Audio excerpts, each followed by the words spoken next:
Head of the FBI is saying the country is seeing threats at an alarming rate since the Israel-Hamas war. There's obvious areas of threats like synagogues and churches.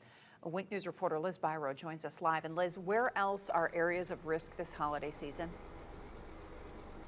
I'm standing in one, the airport. I mean, when people think terrorism, 9/11, they think airplanes being used as weapons. But former FBI agent told me terrorists will strike anywhere to get attention. Soft targets like malls, schools, churches are all places with not very tight security, and they're places to beware.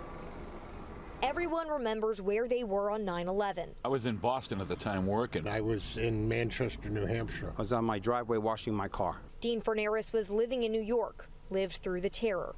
You know, it was very nerve-wracking in the first year flying. The world changed. People's level of safety and security in places like the airport, malls, was threatened. Now, FBI Director Christopher Wray says the U.S. is facing an unprecedented level of terror threats. All the lights were blinking red before 9/11. Would you say that there's multiple blinking red lights out there? I see blinking lights everywhere I turn. Bob Foley remembers where he was, working at his job in the FBI. He says blinking lights means intelligence traffic, interceptions of communications, information from field operatives.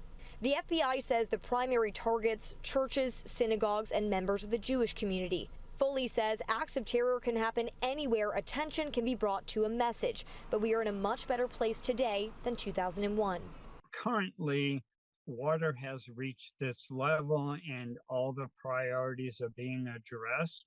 However, the apparatus for intelligence and investigation on terrorism activity is considerable.